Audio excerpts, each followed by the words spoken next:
Hello student, welcome to my channel.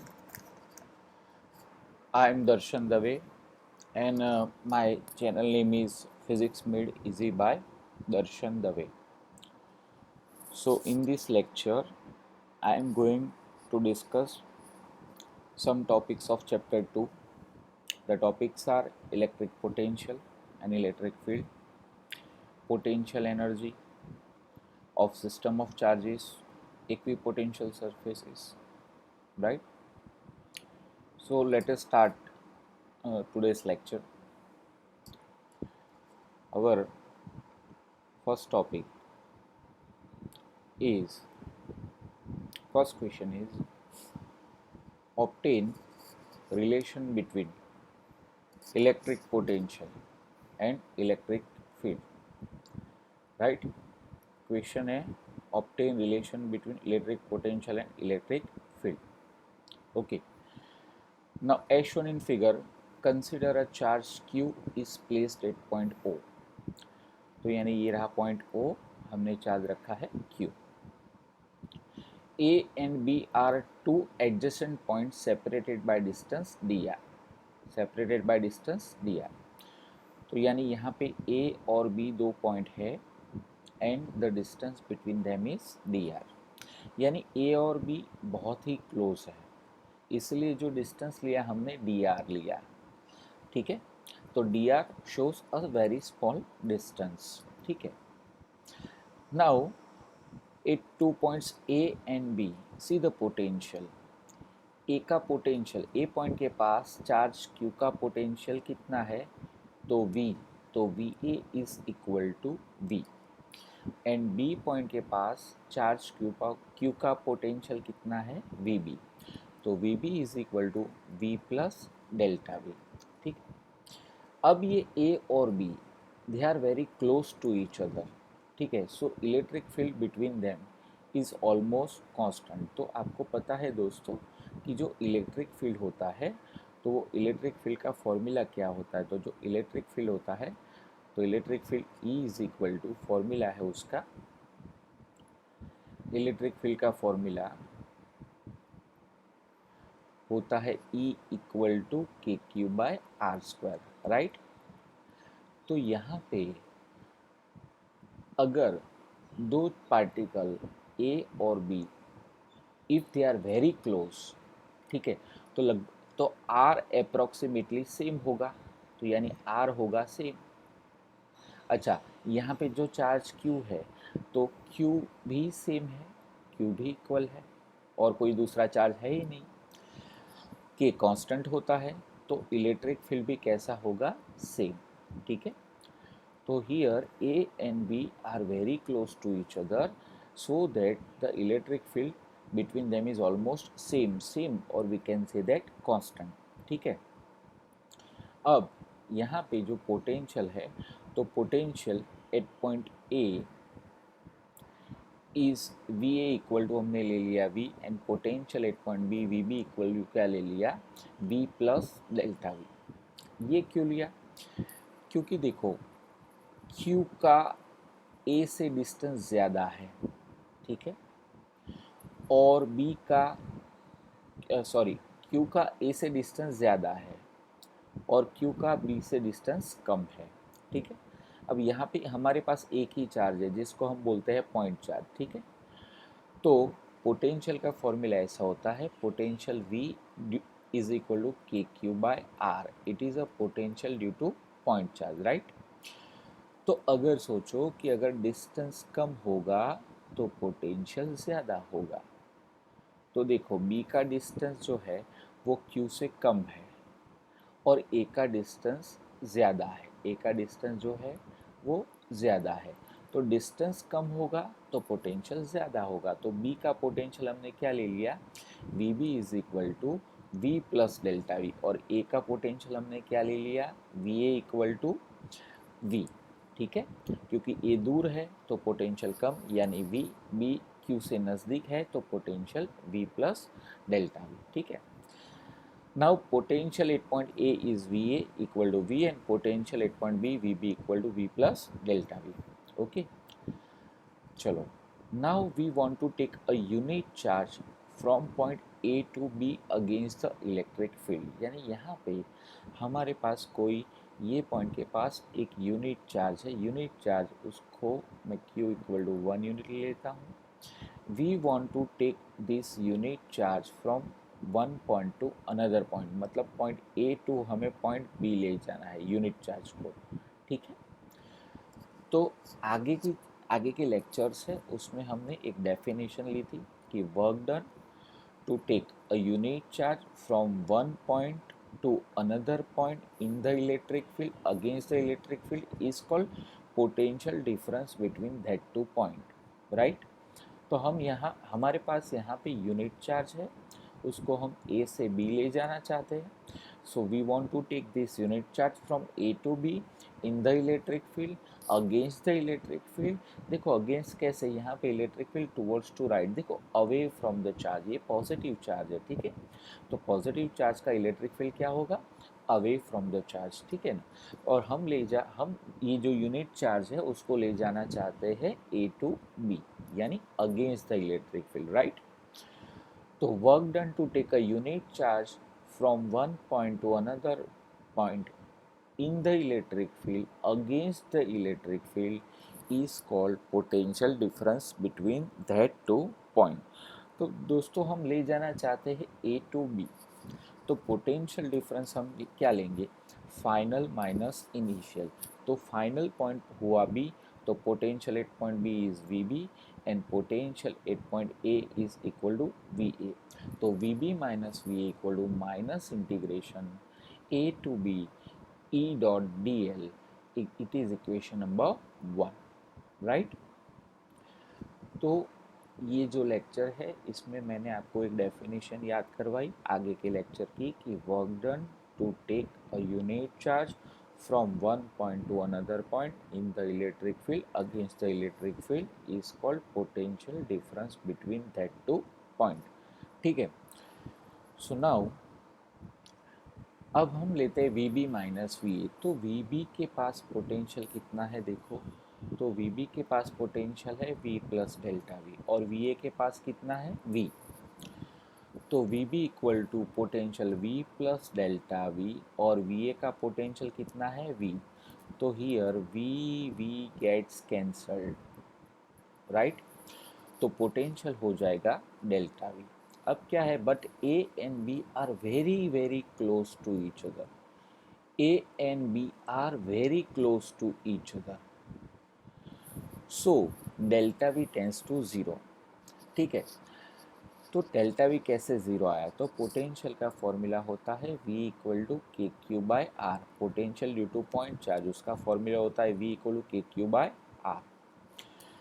तो अगर A और B बहुत ही क्लोज है, देखो यहाँ पे A और B बहुत ही क्लोज है, मतलब A और B दोनों पॉइंट्स का चार्ज Q से डिस्टेंस जो होगा वो अप्रोक्सीमेटली सेम होगा, क्योंकि अगर वो दोनों बहुत क्लोज है A और B एक दूसरे के बहुत नज़दीक है, तो their distance from charge plus Q is approximately same and potential depends upon distance.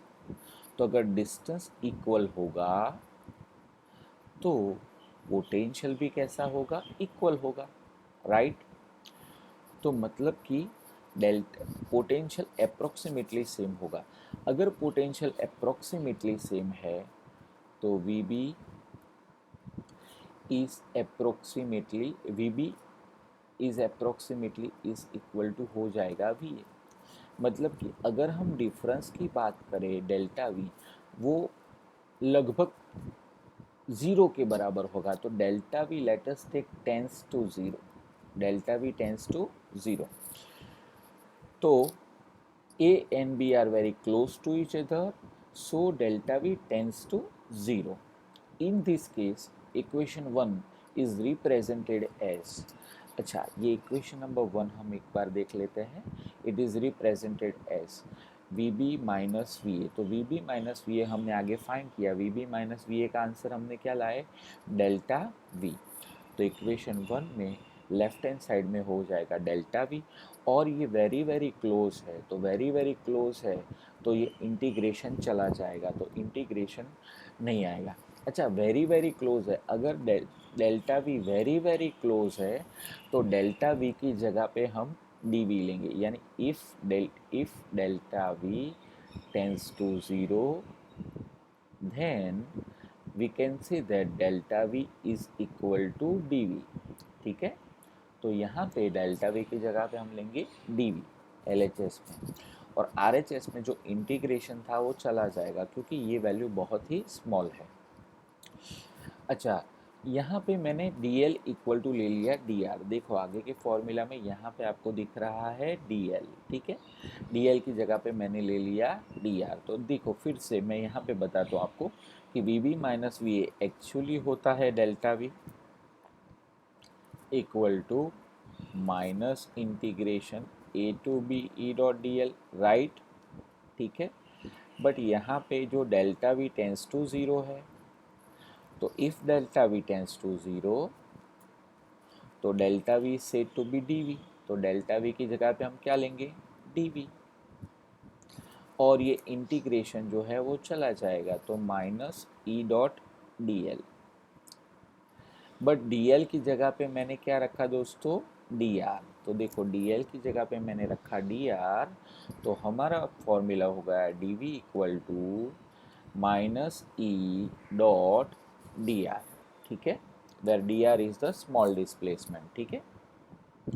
अच्छा, मैंने डी एल की जगह पे डी आर क्यों रखा, आप डी एल रखोगे तो भी कोई प्रॉब्लम नहीं, मगर अगर ये डिस्टेंस मैंने डी आर लिया है, डिस्प्लेसमेंट यहाँ पे होगा डी आर, क्योंकि ए टू बी हम ले जा रहे हैं तो कितना डिस्प्लेसमेंट होगा डी आर, तो डी एल इज डिस्प्लेसमेंट और ये फिगर में डिस्प्लेसमेंट होगा D are, right.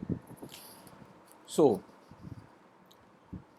Now E and D R along the same horizontal line, see यहाँ पे ये फिगर में इलेक्ट्रिक फील्ड है, ये टुवर्ड्स टू द राइट है, यानी it is along the horizontal line, और डिस्प्लेसमेंट हम ए टू बी ले जा रहे हैं, यानी ये भी अलोंग द हॉरिजॉन्टल लाइन, तो दोनों एक ही लाइन में, मतलब दोनों पैरेलल हुए, कौन कौन ई और डी आर दोनों पैरेलल हुए, अगर दोनों पैरेलल है तो angle between them is zero.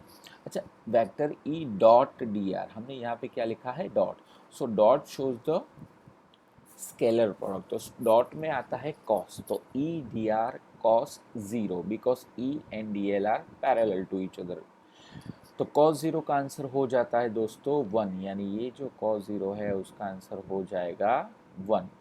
तो फाइनली दोस्तों क्या होगा, तो vector E dot vector D R की जगह पे ई इंटू डी आर होगा, प्लेसिंग दिस इक्वेशन, यानी vector E dot vector D R equal to E into D R in equation number 2। तो फाइनली हमको मिल जाएगा D V equal to minus E into D R, so E equal to minus D V by D R. It is the relation between electric field and electric potential, right. तो ये electric field है, ये electric potential, ये relation, ठीक है, और इसमें D R जो है D R shows displacement, E shows electric field और D V is called potential, ठीक है। Now let us move on next question, right formula of potential due to a uniformly charge thin spherical shell, ठीक है। तो आपको पता है दोस्तों कि जो स्फीयरिकल शेल होता है वो अंदर से हॉलो होता है, ठीक है, ये स्फीयरिकल शेल। तो स्फीयरिकल शेल के लिए पोटेंशियल का formula, see consider a charge spherical shell of radius R and charge Q, ठीक है। तो यानी ये फिगर में हम कंसिडर करते हैं ये स्फीयरिकल शेल है, ठीक है, इसका जो चार्ज है वो चार्ज है Q, ठीक है, चार्ज Q है और रेडियस है R, ठीक है। यहाँ पे भी यहाँ पे चार्ज Q है और रेडियस है कैपिटल आर, ठीक है। Next we want to calculate potential at point P at distance r from center O. Means it is a center and we want to calculate the potential at point P, ठीक है। These point, let us take two options. Either point P is outside the shell or point P is inside the cell, but distance of P from the center is equal to R. तो in this figure point P is outside the shell, ये रहा shell, P outside है, इसका जो distance है, distance of P from center of the shell is R. Similarly here point P is inside the spherical shell, distance of P from center is R. Okay, so now we will take two options.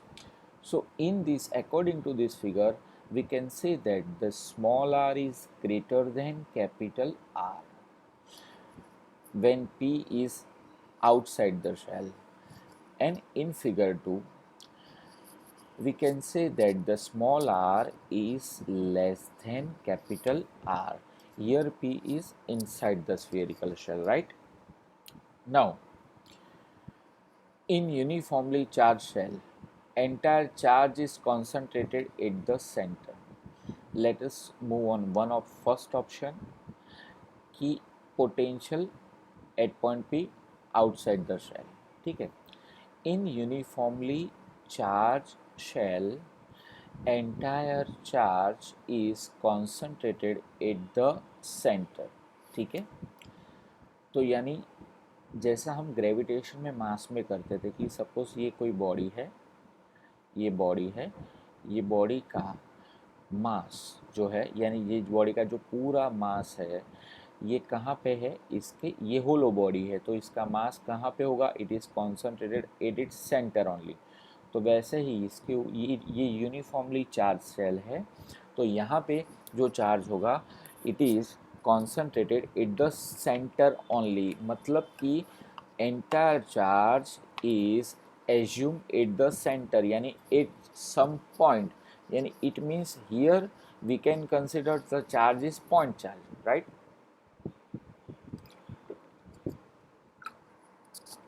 So here potential outside the point, outside the shell is equal to, outside the shell is equal to the potential due to point charge. क्यों हमने point charge ले लिया, क्योंकि in the case of uniformly charged thin spherical shell, entire charge of the shell is concentrated at its center. So center is a point. So we can say that this charge is point charge. So potential due to point charge located at its center. So potential due to point charge. So potential का formula due to point charge V equal to दोस्तों होता है K Q upon are. Already ये formula हमने आगे के lecture में obtain कर लिया है। तो अगर आपको ये लेक्चर में थोड़ा भी डाउट हो या कुछ समझ ना आए तो प्लीज़ प्रीवियस जो लेक्चर हो गए हैं वो प्लीज़ आप एक बार देख लेना, ठीक है। अच्छा, K is a constant, K is equal to 1/4πε0। So formula of potential V equal to 1/4πε0 Q upon R, where Q is charge, R is the distance of the charge from the center of the shell, and V equal to potential. This formula holds true for R is greater than R, right? अच्छा, यहाँ पे according to this formula, see 1/4πε0 is constant. Here charge at the center is also constant. तो अगर distance r ज़्यादा होगा, if r is greater then v will be lesser, यानी here according to this formula v is inversely proportional to r, right? यानी अगर point p यहाँ पे है, कुछ पोटेंशियल है, let us call it is v1, अगर पॉइंट यहाँ पे होता तो यानी डिस्टेंस बढ़ जाता, अगर डिस्टेंस इंक्रीज होता है तो पोटेंशियल क्या होगा, डिक्रीज होगा। तो it is the formula of potential due to uniformly uniformly charged thin spherical shell but outside the shell. Now let us move on the second option. Point P lies inside the shell. When point P lies inside the shell, then inside the charged shell electric field is zero. अच्छा, ये जो हमने लिखा ना, ये कहाँ से लिखा, ये लिखा हमने Gauss theorem, Gauss's theorem, chapter number 1। तो उसके अंदर ऐसा आता था, याद करो दोस्तों, कि हमारे पास थीन स्फेरिकल शेल है, तो थीन स्फेरिकल शेल के अंदर के पॉइंट में जो चार्ज है वो चार्ज कैसा हो, यानी अगर ये शेल है दोस्तों, तो यहाँ पे चार्ज कहाँ होगा, तो चार्ज होगा सरफेस पे, ठीक है, यहाँ पे चार्ज होगा। तो अगर हम ये अंदर इनसाइड की बात करेंगे तो अगर यहाँ पे चार्ज ही नहीं होगा, तो अगर यहाँ पे चार्ज नहीं है तो अकॉर्डिंग टू गॉस थियरम यहाँ पे इलेक्ट्रिक फील्ड भी नहीं होगा। तो यहाँ पे दोस्तों देखो दो केस है। ये पहला केस है, उसमें आप बाहर हो, यानी ये जो पॉइंट पी है वो बाहर है, तो पॉइंट पी बाहर है, तो ये जो चार्ज है जो सरफेस पे था वो चार्ज को हम सेंटर पे एज्यूम करते हैं, ठीक है। बट यहाँ पे point P is inside the spherical shell, ठीक है ना। तो यहाँ पे हम चार्ज को सेंटर के अंदर, सेंटर पे कॉन्सेंट्रेट करते हैं। ये थियरी हम यहाँ पे यूज़ नहीं करेंगे। यहाँ पे जो ओरिजिनल चार्ज जो है वो कहाँ पे है, on the surface of the shell. So inside the shell charge क्या होता है, ज़ीरो, तो इलेक्ट्रिक फील्ड भी क्या होगा, ज़ीरो, ठीक है। तो सोचो कि अगर आप कोई ऑब्जेक्ट को दूर से देख रहे हो, कोई स्फेरिकल शेल को दूर से देख रहे हो, तो वो जो स्फेरिकल शेल है तो उसका जो चार्ज है तो वो आपको ऐसा कंसिडर करना है, it is concentrated at the centre, ठीक है। ये पहली बात। दूसरी बात, अगर वो स्फेरिकल शेल के अंदर ही आप हो, तो स्फेरिकल शेल तो अंदर तो होलो होता है, तो चार्ज कहाँ पे होगा, तो चार्ज कहाँ पे होगा, तो it is on the surface of the spherical shell, ठीक है ना। तो मतलब कि ये दो अलग अलग ऑब्जर्वेशन हमें लेने हैं, दो अलग अलग एजम्पशन भी यहाँ पे हो गए, ठीक है। जैसे हम शेल के बाहर है तो charge is concentrated on its centre, और अगर हम शेल के अंदर है तो charge is on its surface. So here when point P lies inside the shell, then inside the charged shell अगर चार्ज ज़ीरो होगा तो इलेक्ट्रिक फील्ड भी क्या होगा, ज़ीरो होगा। So now electric field zero है। Now from previous theory electric field E is equal to minus D V by D R, right. तो electric field E is equal to zero, so minus D V by D R equal to zero. So here derivative of V with respect to R is zero. आपको पता है किसका derivative zero होता है, constant का। तो यहाँ पे derivative of V with respect to R is zero, तो डेरिवेटिव ज़ीरो आया v का, सो v इज कांस्टेंट। तो यानी इनसाइड द शेल पोटेंशियल कैसा होगा, constant. So for a point everywhere inside the shell potential होगा कांस्टेंट। मतलब कि सोचो दोस्तों कि अगर ये पॉइंट पी यहाँ पे है, या पॉइंट पी को मैं यहाँ पे ले लूँ, या पॉइंट पी यहाँ पे है, या पॉइंट पी यहाँ पे है, या पॉइंट पी यहाँ पे, कोई भी यहाँ पे जितने भी पॉइंट्स मैंने बताए, तो ये सारे पॉइंट्स जो है they are inside the spherical shell. So inside the spherical shell potential is constant. अच्छा, कांस्टेंट तो कितना कांस्टेंट होगा, तो कांस्टेंट मतलब and its value is equal to the potential at the surface. Its value is equal to the potential at the surface. तो दोस्तों वो हम ऑब्टेन करने का ट्राई करते हैं कि अगर ये रहा सरफेस पे, अगर कोई पॉइंट ले लो, तो ये पॉइंट का यहाँ से डिस्टेंस हुआ कैपिटल आर। सो पोटेंशियल का फॉर्मूला क्या होता है, के क्यू अपॉन डिस्टेंस यानी कैपिटल आर, यानी ऑन द सरफेस पोटेंशियल क्या होगा, ऑन द सरफेस पोटेंशियल क्या होगा, तो ऑन द सरफेस पोटेंशियल का फॉर्मूला होता है K Q upon capital R, right.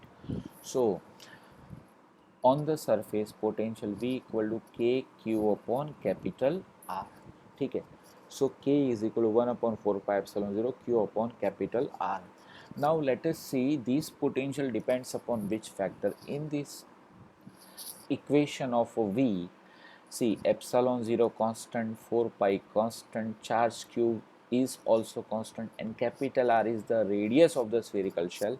It is also constant. So here the potential is constant. ठीक है. So in both the option there is some difference.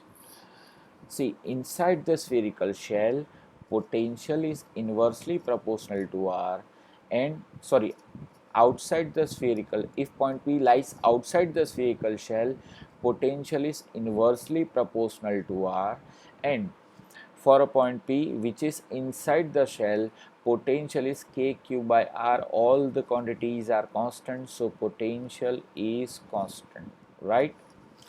सो देखो, हमारे देखने के दो अलग अलग तरीके हैं। पहले हमने बाहर से देखा शेल को और फिर शेल के अंदर से। तो when a particle P inside the shell, then potential constant, and when particle P is outside the shell, potential is inversely proportional to are.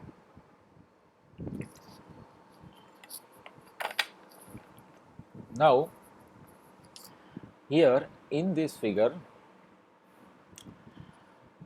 we represent a graph of potential versus distance r from the center, ठीक है। ये रहा sphere, यहाँ से लेके यहाँ तक ये जो डिस्टेंस है, this distance is equal to, you know that it is capital R, ठीक है, क्योंकि it is a point on the surface, so radius of the shell is R. Okay, see, if we start our graph from the center to the surface, we are inside the shell, we are inside the shell. So inside the shell potential is constant. We know that inside the shell potential is constant, right? So here potential is constant, so potential is constant, so potential, this line will be neither moving along this line nor moving along this line, it is remain on the horizontal line, ठीक है। Now outside the shell, so here outside the shell, यानी अब shell के हम बाहर आ गए, when distance r, so here V inversely proportional to r, so if distance r increases, potential decreases, so it is the graph of potential versus distance from the center, right? So it is the theory about potential for uniformly charged thin spherical shell. So let us move on another topic. Write a note on equipotential surface. Okay. So what do you mean by equipotential surface? तो दोस्तों, ये जो equipotential surface है, this surface is according to its name, its definition is according to its name. See, equi means equal, potential surface, yani a surface on which potential at every point is equal or same is called equipotential surface. A surface on which the potential at every point remains equal is known as equipotential surface, right?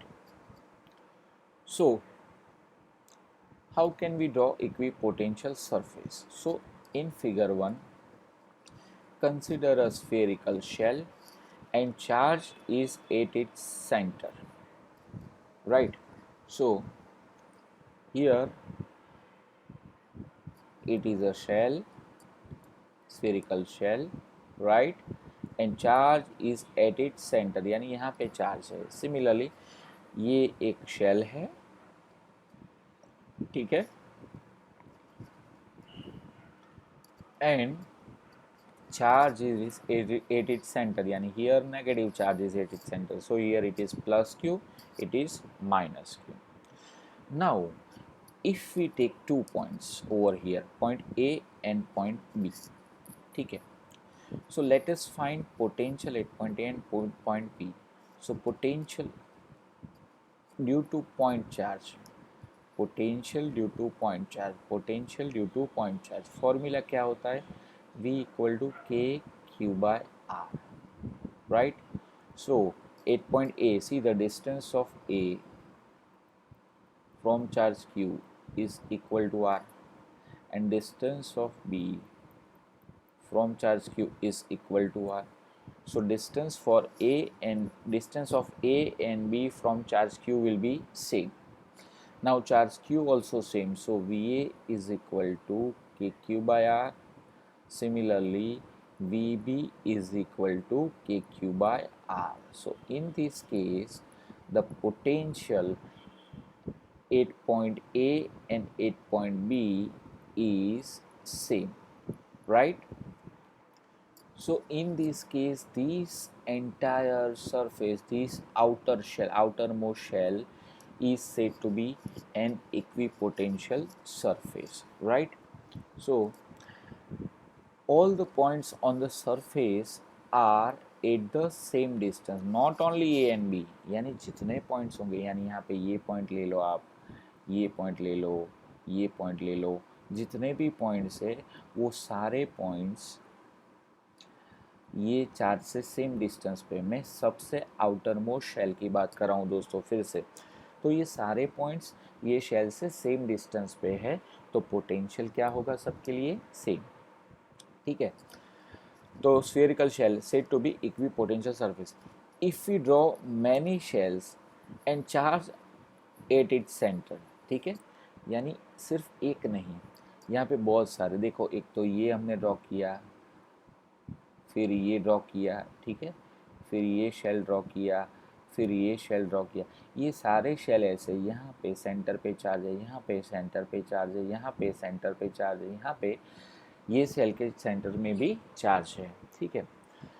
तो ये सारी जो surface है वो सबको हम equipotential surface बोलेंगे, but उसमें क्या होगा, ये जो आउटर मोस्ट शेल है उसकी रेडियस ज़्यादा है तो पोटेंशियल कम होगा, ये इनर मोस्ट शेल है उसकी रेडियस कम होगी तो पोटेंशियल ज़्यादा होगा। वंस अगेन, ये आउटर मोस्ट शेल है तो आउटर मोस्ट शेल की रेडियस ज़्यादा है तो पोटेंशियल कम होगा, और इनर मोस्ट शेल की रेडियस कम होगी तो पोटेंशियल ज़्यादा होगा। मतलब मैं ऐसा नहीं बोल रहा हूँ दोस्तों, फिर से आप कोई डाउट मत रखो कि यहाँ पे सारे स्फेरिकल शेल का पोटेंशियल सेम नहीं, हर एक शेल की रेडियस अलग अलग है तो हर एक शेल का पोटेंशियल अलग अलग होगा, बट अगर कोई एक शेल ले लो तो वो एक शेल के सारे पॉइंट पे पोटेंशियल सेम होगा, यानी this shell is a equipotential surface, it is another equipotential surface, it is another equipotential surface, it is another equipotential surface, it is another equipotential surface, right? तो ये equipotential surface के definition हुई, the surface on which potential at every point is same, ठीक है। Here once again मैं clear कर दूं आपको दोस्तों कि यहाँ पे सारे जो शेल्स है वो सब इक्विपोटेंशियल सरफेस है, बट कोई एक शेल के सारे पॉइंट के लिए पोटेंशियल सेम, ठीक है। दूसरे शेल के लिए कुछ अलग बात होगी, दूसरे शेल के लिए रेडियस अगर अलग है तो पोटेंशियल की वैल्यू ये आगे वाले शेल से अलग आएगी, बट ये शेल के सारे पॉइंट पे पोटेंशियल कैसे होंगे सेम।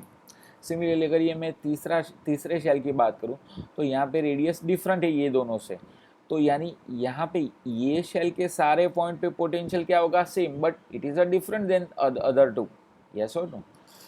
तो इसको हम बोलते हैं इक्विपोटेंशियल सरफेस। तो नाउ कंडीशन हम ऑब्टेन करते कि क्या क्या कंडीशन हो सकती है। ठीक है।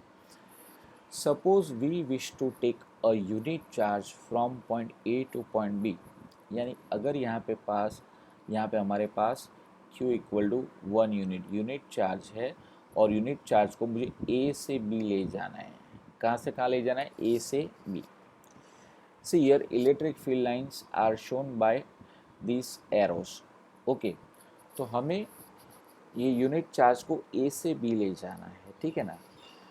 Now work done to take a unit charge from one point to another point in the electric field is called potential difference, right?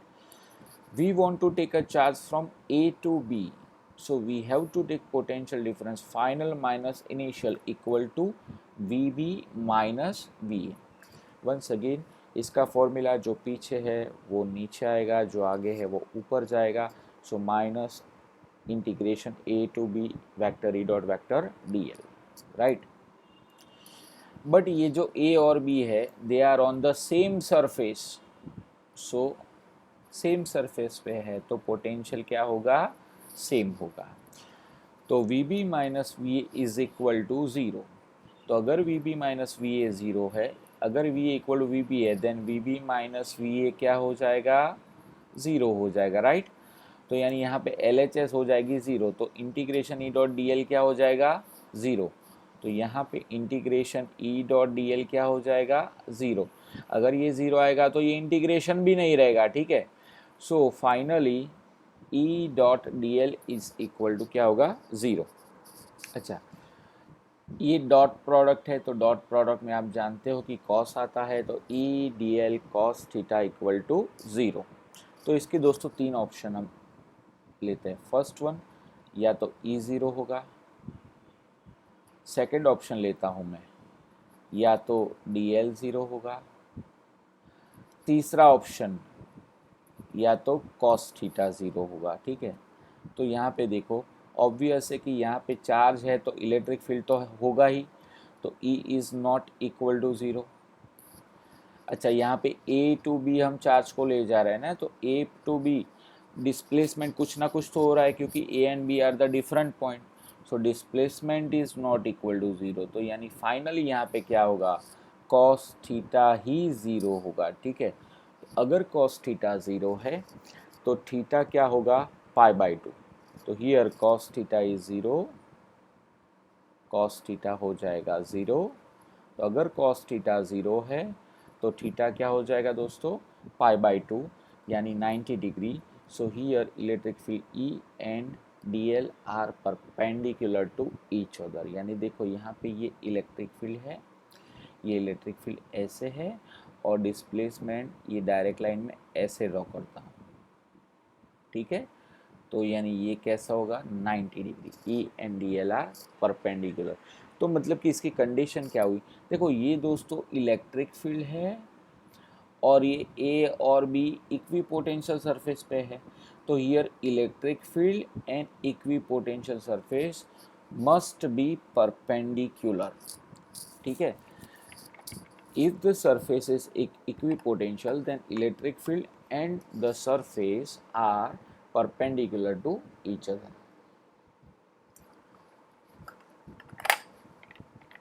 यानी electric field is normal to the equipotential surface.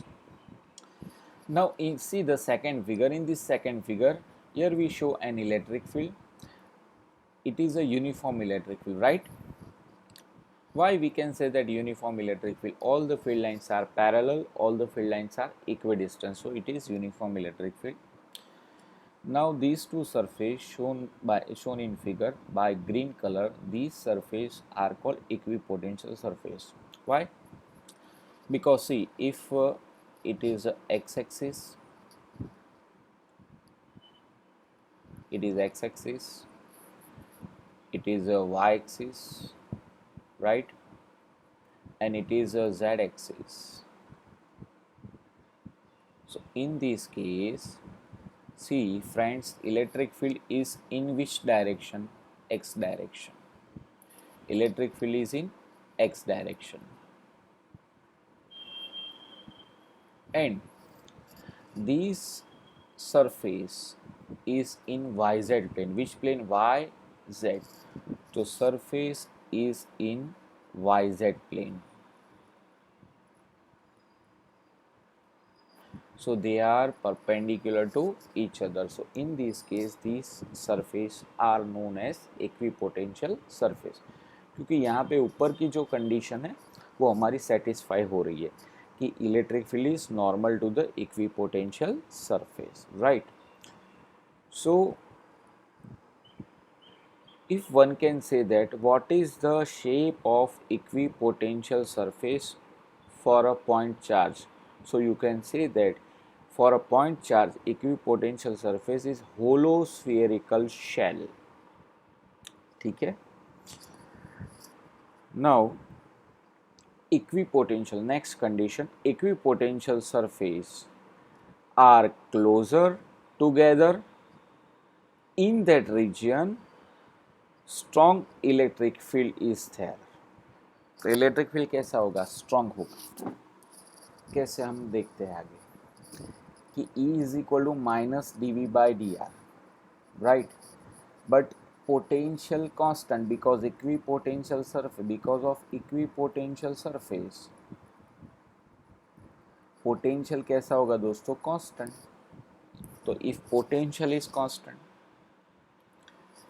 तो E is inversely proportional to dr, right, where dr is the distance between the two equipotential surface. तो अगर दो equipotential surface नज़दीक होंगे यानी ये जो डिस्टेंस होगा वो कम होगा तो इलेक्ट्रिक फील्ड होगा वो स्ट्रॉन्ग होगा. वंस अगेन हमारे पास ये दो सरफेस है, एक सरफेस मैंने ये ले लिया, दूसरा सरफेस मैंने ये ले लिया. ठीक है. ये दो सरफेस के बीच का डिस्टेंस है कुछ 2 मीटर. ठीक है. और यहाँ पे एक सरफेस ये ले ली, ये सेकंड फिगर में एक सरफेस ये ले लिया और दूसरा यहाँ पे ले लिया. Now the distance is 5 metre. तो यहाँ पे separation between the two surface is more. Separation is more यानी यहाँ पे d are is more. So यानी यहाँ पे इलेक्ट्रिक फील्ड क्या होगा? लेस. और ये केस में D R is less. dr is less, so electric field will be more यानी electric field strong होगा. ठीक है. it is the second condition. Next condition, equipotential surface never intersects each other.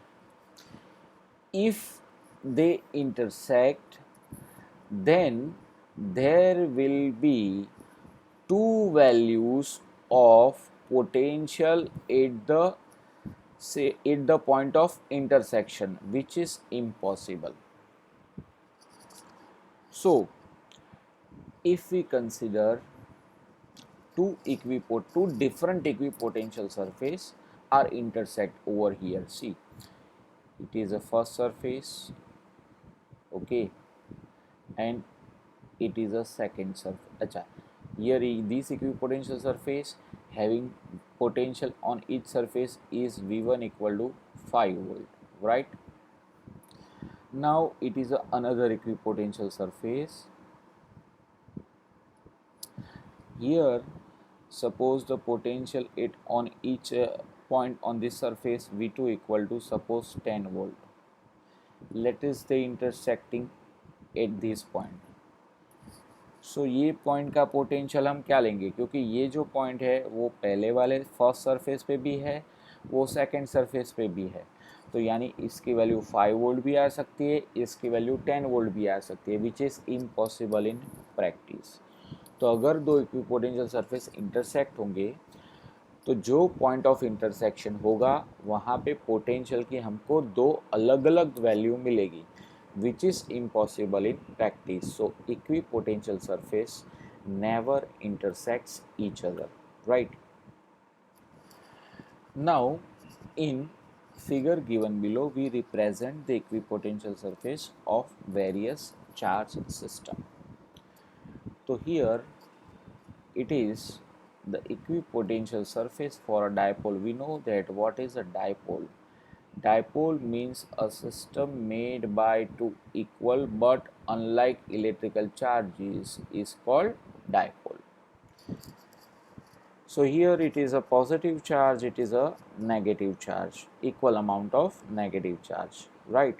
So it is the equipotential surface. तो यानी ये figure में क्या change है, तो देखो मैं आपको आगे की एक फिगर बताता हूँ.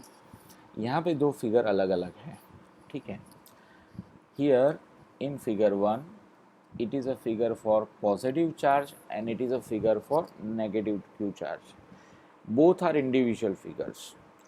In both the figure, when the surface is said to be equipotential, तो इसके सेंटर पे चार्ज होना चाहिए, राइट. यहाँ पे भी ये सारे स्फेरिकल शेल के सेंटर में क्या है, चार्ज, तभी ये इक्विपोटेंशियल सरफेस है. नाउ ये फिगर में हमने क्या बताया है, it is a equipotential surface for dipole. तो डायपोल मतलब a system made by two equal but unlike electrical charge, yes or no. So it is a positive, it is negative. So due to attraction, positive and attraction between positive and negative charge, ये यहाँ पे actually centre पे charge होना चाहिए, तो ये right side आता है. यहाँ पे नेगेटिव चार्ज सेंटर पे होना चाहिए, तो वो कहाँ आता है, left side. So due to electrostatic attraction, ये जो सरफेस है उसमें पॉजिटिव और negative charge, because of attraction positive is not at remain at centre, negative is not remain at centre. So negative थोड़ा लेफ्ट में आएगा, पॉजिटिव थोड़ा right में आएगा, right. Now in the second figure it is the equipotential surface for like charge. Like charge मतलब two equal charges, two equal type of charges, यानी here we have a positive charges. So here because of electrostatic repulsion, ये जो sphere है, spherical shell है, ये centre पे charge होना चाहिए मगर ये टुवर्ड्स टू लेफ्ट चला जाता है थोड़ा. यहाँ पे भी ये पॉजिटिव है, वो सेंटर पे होना चाहिए, ये टुवर्ड्स टू द राइट चला जाता है because of repulsion. So these two are the figures of equipotential surface for a dipole and for a system of like charges, right? So it is the entire definition of equipotential surface.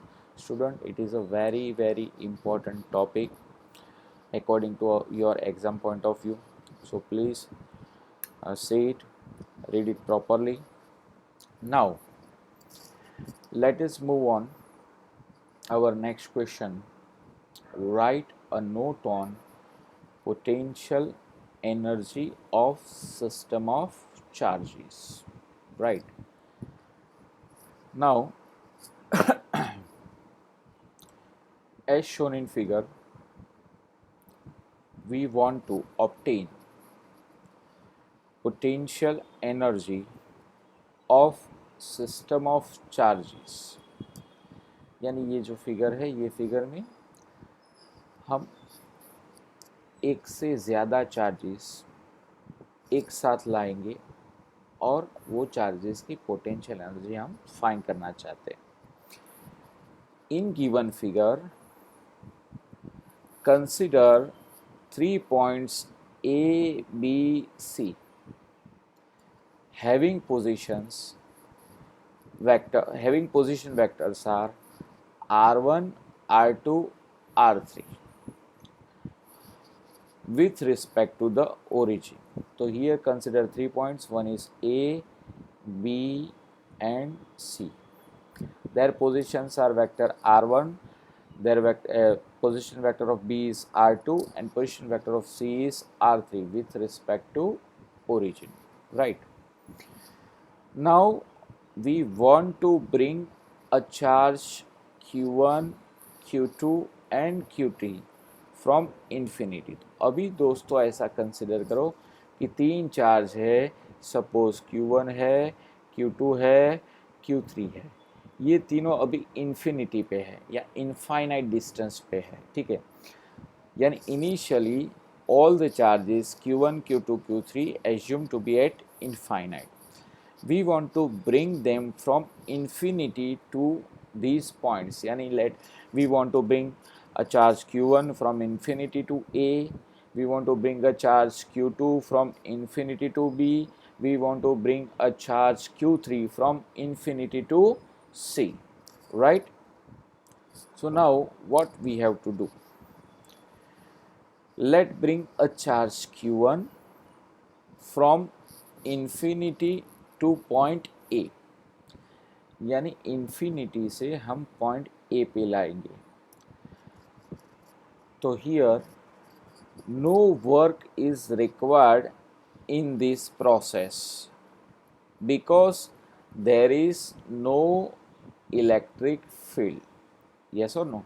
यानी यहाँ पे कोई electric field नहीं है। देखो ये Q1 Q2, अभी देखो अभी ये Q2 यहाँ पे नहीं है, यहाँ पे Q3 भी नहीं है, यहाँ पे कोई चार्ज नहीं है, और Q1 को मैं इन्फिनिटी से A पॉइंट पे लाना चाहता हूँ, ठीक है? तो यहाँ पे there is no electric field, तो अगर इलेक्ट्रिक फील्ड ही नहीं होगा तो हमें वर्क करने की ज़रूरत ही नहीं है। So work required to bring a charge Q1 from infinity to point A is equal to 0.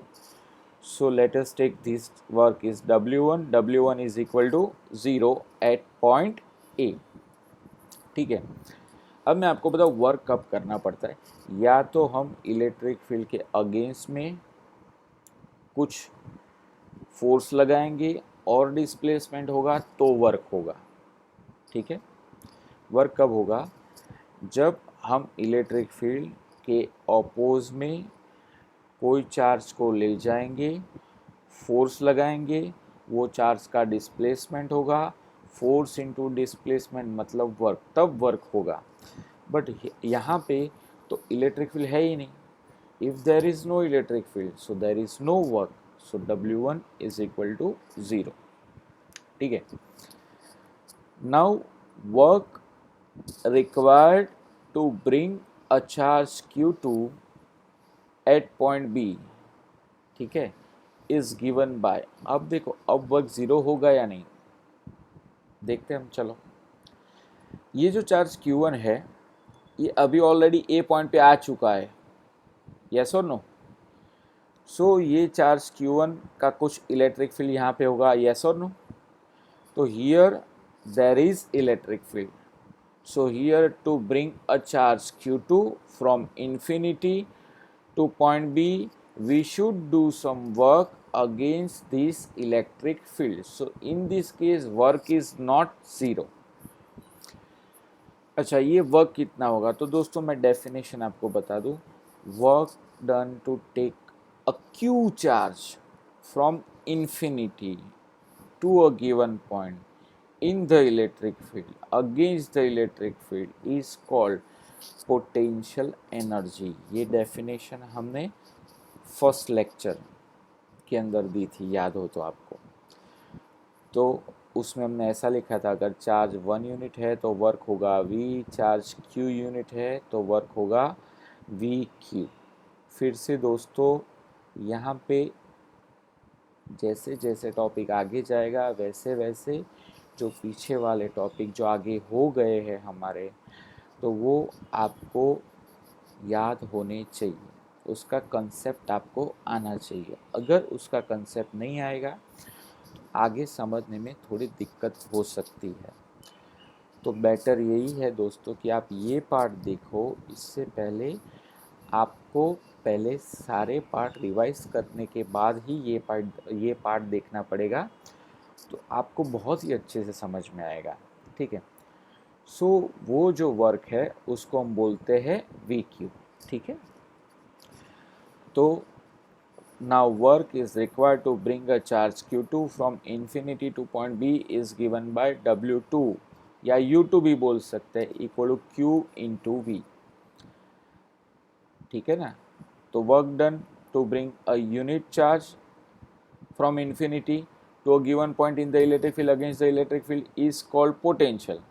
So work done to bring a Q charge is called potential energy, या वो वर्क को हम Q इंटू V बोलेंगे। तो यानी W2 is equal to, अब Q मतलब जो चार्ज को लाता है, किसको लाना है हमको? Q2 को, तो Q इक्वल टू Q2 और V इक्वल टू V1, यानी पोटेंशियल एट दैट पॉइंट, ठीक है?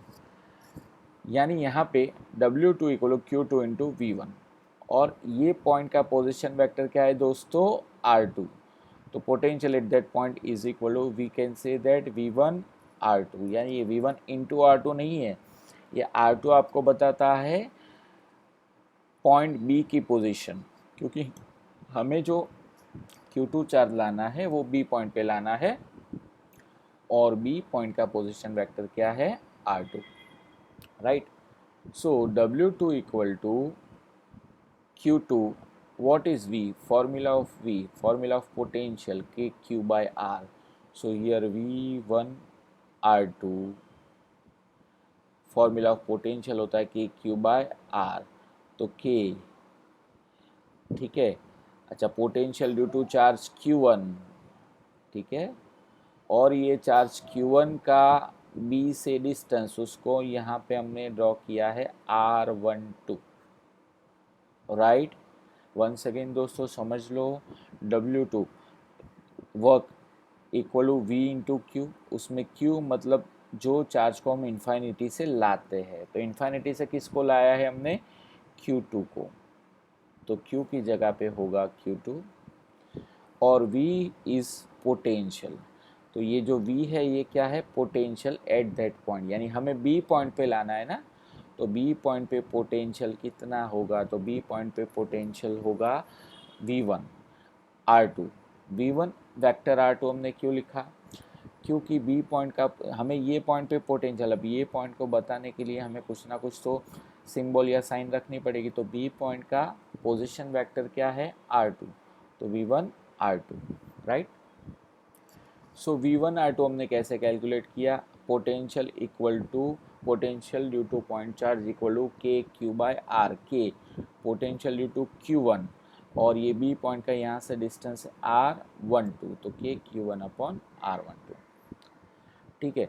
This work is stored in form of potential energy, right? So this energy is called potential energy of system of two charges Q1 and Q2, यानी अब हम Q2 को यहाँ पे ला चुके हैं, यानी यहाँ पे अब देखो, अब Q2 चार्ज ऑलरेडी यहाँ पे आ गया है, ठीक है। तो यहाँ पे Q2 चार्ज हमने ला दिया, right. Now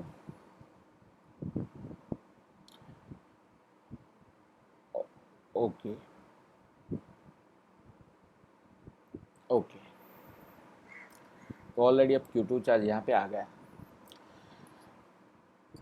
now both the charge Q1 and Q2 produce some potential at point C। देखो दोस्तों, पहले कोई चार्ज नहीं था, तो Q1 को हम ऐसे ही लाए, तो Q1 का जो Q1 को इन्फिनिटी से A पॉइंट तक लाने के लिए जो वर्क क्या हुआ होगा, 0। अब Q2 को इन्फिनिटी से B पॉइंट के पास लाना है, तो हमें वर्क करना पड़ेगा, क्योंकि यहाँ पे Q1 का इलेक्ट्रिक फील्ड ऑलरेडी यहाँ पे प्रेजेंट है, so we should do some work to move a charge Q2 from infinity to point B, और वो जो वर्क हुआ वो हुआ W2। तो अब हमारी सिस्टम में ऑलरेडी दो चार्ज प्रेजेंट है, कौन कौन से, Q1 और Q2। ये Q1 और Q2 दोनों चार्ज का C पॉइंट के पास कुछ ना कुछ तो पोटेंशियल होगा ही, क्योंकि C पॉइंट पे हम देखो तीसरा चार्ज लाना चाहते हैं Q3, ठीक है। तो हमें वर्क थोड़ा ज़्यादा करना पड़ेगा, क्योंकि यहाँ पे दो अलग अलग चार्ज का इलेक्ट्रिक फील्ड यहाँ पे प्रेजेंट है। एक तो Q1 का भी कुछ इलेक्ट्रिक फील्ड यहाँ पे होगा, Q2 का इलेक्ट्रिक फील्ड भी C पॉइंट के पास होगा, तो यहाँ पे थोड़ा हमें ज़्यादा वर्क करना पड़ेगा। तो ये वर्क का फॉर्मूला हमने लिखा है W equal to V into Q, तो ये वर्क के फॉर्मूला में पोटेंशियल तो पहले फाइंड करना पड़ेगा। तो what is the potential at point C, तो now both the charge Q1 and Q2 produce some potential at point C, which is given by, ये potential कितना है, V12 इक्वल टू, देखो पोटेंशियल V का formula होता है KQ by R। चलो पहले पोटेंशियल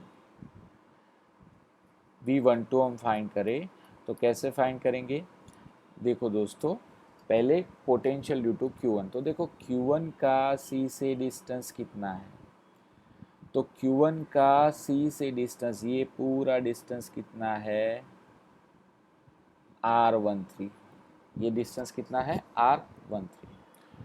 तो V12 इज इक्वल टू के पोटेंशियल ड्यू टू Q1, के Q1 and distance of Q1 from C, तो ये होगा R13, राइट, प्लस अब Q2 के लिए पोटेंशियल का फॉर्मूला के Q2 और distance of Q2 from C, C in the figure, distance of Q2 from C, तो ये कितना होगा, R23, राइट। सो ये होगा R23, तो it is the formula of potential at point C due to Q1 and Q2, V12 K Q1 upon R13 and K Q2 upon R23. Now work required to bring a charge Q3 from infinity to point C, यानी infinity से C point के पास मुझे charge कौन सा लाना है, Q3 लाना है। तो उसके लिए वर्क कितना होगा, तो वर्क का फॉर्मूला V इंटू क्यू ना, किसको लाना है, Q3 को, तो Q की जगह पे होगा Q3, Q की जगह पे क्या होगा, Q3, और पोटेंशियल होगा V12 एट R3, क्योंकि C पॉइंट का पोजीशन वेक्टर है दोस्तों R3, और ये पॉइंट पे पोटेंशियल हमको फाइंड करना है ना, ये पॉइंट का पोटेंशियल लेना है, तो ये पॉइंट का पोजीशन वेक्टर क्या है, R3। तो V12 पोटेंशियल है V12 और इसका पोजीशन वेक्टर है R3, सो ये होगा V12 R3। चलो Q3, अब ये V12 की वैल्यू डाल दो, तो फ्रॉम इक्वेशन नंबर 1 ये V12 की वैल्यू क्या है दोस्तों, के Q1 upon R13 plus K Q2 upon R23। अच्छा, Q3 को अंदर मल्टीप्लाई करो, तो ये W3 का फॉर्मूला के Q1 Q3 upon R13 plus K Q2 Q3 upon R23। Now अब ये जो फिगर है उसमें तीनों चार्ज आ गए, देखो यहाँ पे Q1 है, यहाँ पे Q2 है, और यहाँ पे कौन सा चार्ज है, Q3। अब ये जो पूरी सिस्टम बनी उसके लिए टोटल वर्क हम फाइंड करना चाहते हैं, ठीक है। तो टोटल वर्क यानी जितने भी वर्क अभी तक हमने किए हैं वो सबका एडिशन, तो देखो पहले W1 फाइंड किया, फिर W2 फाइंड किया, और फिर हमने W3 फाइंड किया। So now total work done W equal to क्या होगा, W1 plus W2 plus W3। देखो W1 क्या था, 0, W2 क्या था, तो W2 इज इक्वल टू, आगे हमने फाइंड किया है, W2 इज इक्वल टू के Q1 Q2 अपॉन R12, ठीक है ना, क्योंकि R12 यहाँ पे क्यों आया, क्योंकि Q1 और Q2 के बीच का डिस्टेंस क्या है, R12, right. So W2 equal to के Q1 Q2 अपॉन R12, तो W2 और W3 की ये रही वैल्यू, तो ये वैल्यू यहाँ पे डाल दो, तो के Q1 Q3 upon R13 plus K Q2 Q3 upon R2, this is the work, this work is stored in form of potential energy, तो it is the formula of potential energy of system of three charges Q1 Q2 and Q3। तो यहाँ पे ये जो work है उसको हम potential energy भी बोल सकते हैं, ठीक है। तो यानी यहाँ पे 3 टर्म बचेंगे, क्योंकि फर्स्ट टर्म तो 0 है, मैंने फिर से यहाँ पे सारे इक्वेशन लिख लिए, U के Q1 Q2 अपॉन R12, के Q1 Q3 अपॉन R23, के Q2 Q3 अपॉन R23। देखो U12 को, के Q1 Q2 अपॉन R12 को मैं U12 भी बोलता हूँ, हम U12 बोलेंगे, Q1 और Q2 की पोटेंशियल एनर्जी। ये के Q1 Q3 अपॉन R23 को हम बोलेंगे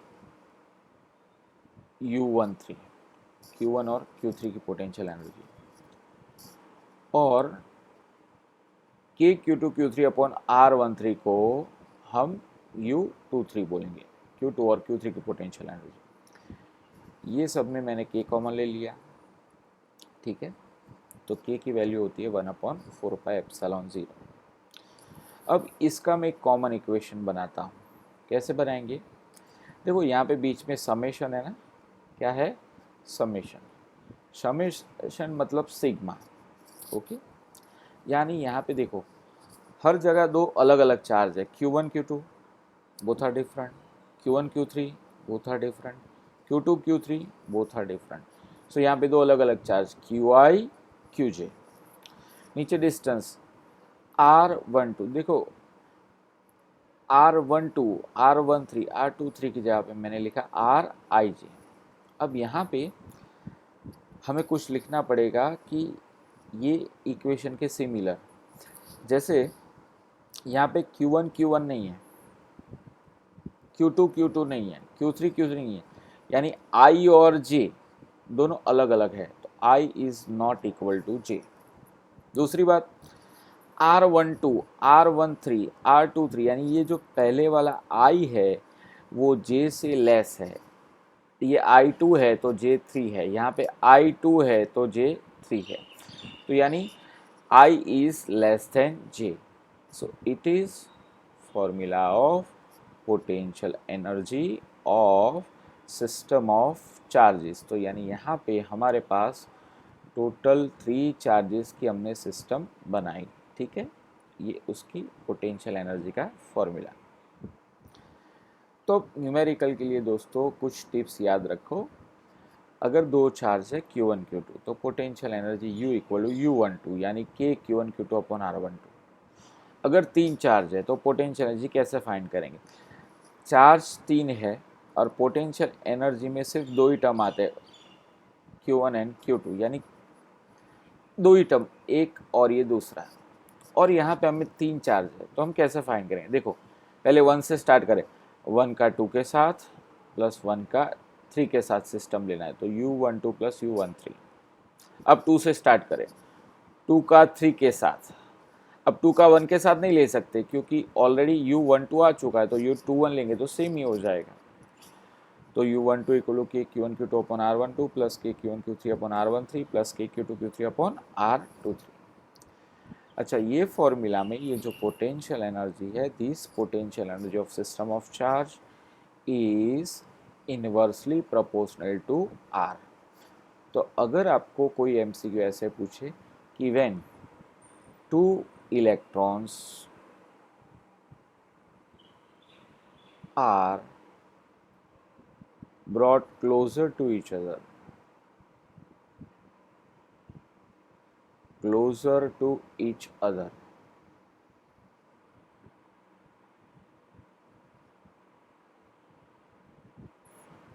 potential energy, fill in the blank।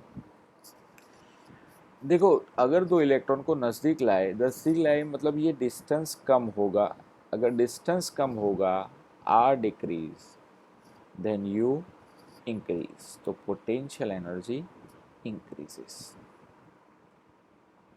ठीक है। तो ये लेक्चर में हमने क्या देखा? ये लेक्चर में सबसे पहले हमने देखा था relation between electric potential and electric field, ठीक है। ये रिलेशन क्या है? E equal to minus dV/dr। फिर potential for uniformly charge spherical shell, उसमें दो ऑप्शन, इनसाइड एंड आउटसाइड। अब हम इनसाइड की बात करें तो इनसाइड के अंदर पोटेंशियल इज इनवर्सली आउटसाइड के अंदर potential is inversely proportional to R, और इनसाइड के अंदर पोटेंशियल इज कांस्टेंट। फिर एक भी पोटेंशियल सरफेस की डेफिनेशन दी हमने, ठीक है। उसकी कंडीशन, पहली कंडीशन क्या है कि इलेक्ट्रिक फील्ड, पहली कंडीशन क्या है दोस्तों? तो electric field should be normal to the equipotential surface, ठीक है। दूसरी कंडीशन क्या है कि सरफेस क्लोजर होंगे तो इलेक्ट्रिक फील्ड स्ट्रांग होगा। तीसरी कंडीशन क्या है कि इक्विपोटेंशियल सरफेस नेवर इंटरसेक्ट्स, ठीक है। और फिर उसके बाद potential energy of system of charges, right. तो ये उसका फॉर्मूला। तो ये लेक्चर में इतने टॉपिक्स हम देखे हैं, होप आपको अच्छे से पता चला होगा। वरना आप मुझे फ़ोन भी कर सकते हैं या कोई भी डाउट हो वो पूछ सकते हैं, ठीक है। आप सब लोग जानते हुए मेरा मोबाइल नंबर फिर से मैं यहाँ पे लिख लेता हूँ, 9825009663। ये मोबाइल पे आप मैसेज करो, आप फ़ोन करो, मुझे कोई भी डाउट आप कभी भी पूछ सकते हो, ठीक है। तो दोस्तों मिलते हैं हम नेक्स्ट लेक्चर में, राइट।